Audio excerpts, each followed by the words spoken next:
Finally the sun is out and we are enjoying a little bit of warm weather. Still kind of chilly really. It's about 41, 42 degrees, but it's not bad. Feels comfortable to walk outside. Um, Sorry that I haven't been recording or posting very much. We had a bit of a spring break that we took a few days off, and I also have a whole lot of work at work, so it's keeping me from posting as much as I would like. But we have been working uh, on finishing up the bedroom in there, or the guest room. There are a few issues with uh, uh, finding the specific parts that we need, and that is why I haven't been able to finish. We're trying to find them for a little bit cheaper because things have gotten so expensive. It's hard for us to afford it. But I'm very excited that I'm able to continue. And today, I think I will be starting a new project that I'm going to be showing you, and finishing up the guest bedroom whenever we're able to get the last few pieces.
Looking really nice. Thank you. Oh, welcome.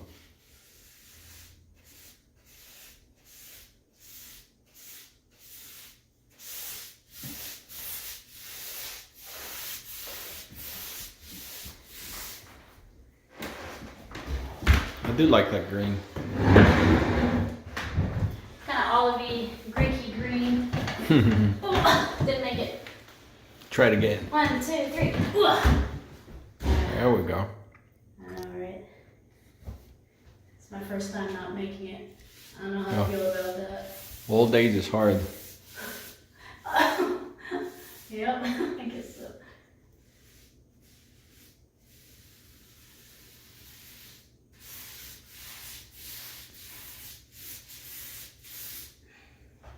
Man, I'm a big pathetic.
we put the guest bedroom together, and we were very, very satisfied with it. There are a few things, obviously, that they're not perfect, but I don't care. It looks good. Let me show you what it looks like. All right, so the floor came really well, and came out really well. We've done the ceiling. We need to finish up this side here. We're not done completely, obviously, but on the other side, the closet still needs to be done. We need to put a second layer there, a second coat of paint there, and we need to do the baseboard here, but I need to put the trim. But before I can do that, we need to get the doors. So we're kind of waiting on getting the doors right now. But there's also trim that needs to go up to the top, and then there's some work that we need to do in here. And in here, we're going to be putting shelves and of course trim up there, but we're getting a lot closer. All right, so after doing a whole lot of work in the house, as you guys have been seeing, I'm getting to the point that really the next thing I need to do is tidy up and actually build me a shop. I won't be able to do it all in one shot, but I want to start with the main part, and I wanted to show you what it's going to look like. So here is my plan.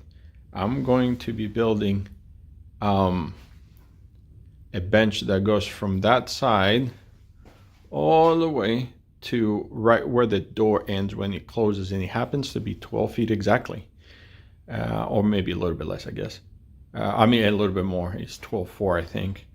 And I like it being in front of the door, so whenever the garage is that way, whenever I bring wood, I can bring it straight in and store it underneath the bench right there, and so I don't have to cut any corners. This was my first bench that I've made quickly, so I can have something to put my reciprocating miter saw or compound miter saw on, but I want to move it to there and then leave this as an open table for projects and stuff.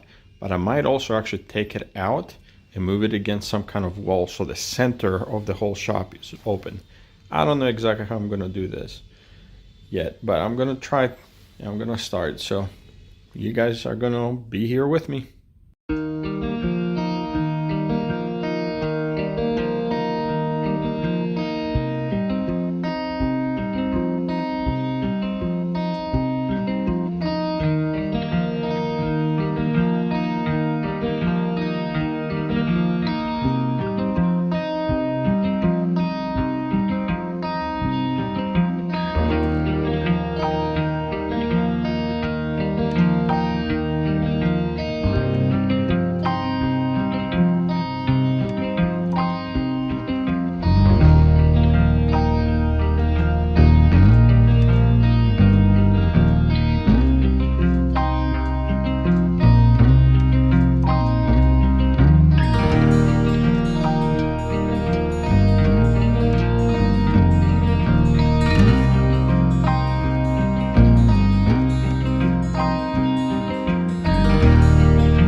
So after working, I don't know, maybe 45 minutes, I don't remember exactly when I started. Let me show you what I've done and what the mentality behind all of this is. So I cut these vertical beams to 79 inches, mainly because this duct is at 79.5. So if I wanted to put a shelf half inch, I could on top. even though most of it I won't be able to because it's right on the pipe. I might be able to add something at the end, but it gives me the option to put a shelf up there.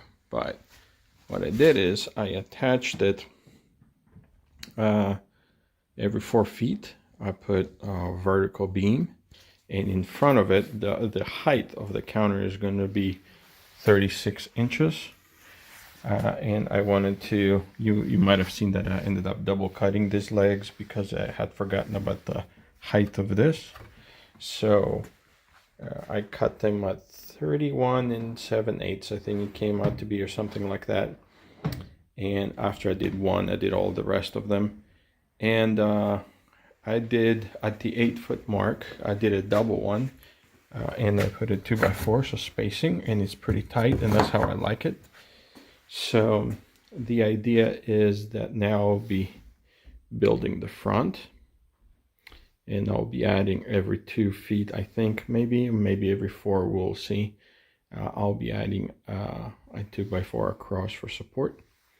But as I'm doing the top, I will be doing the bottom too, because I want to do a shelf at the bottom to put long pieces of wood underneath. And I came out to, it was going to be 12 feet, but as I was doing it, I thought about this. I thought that would be a good idea to have it here for better support.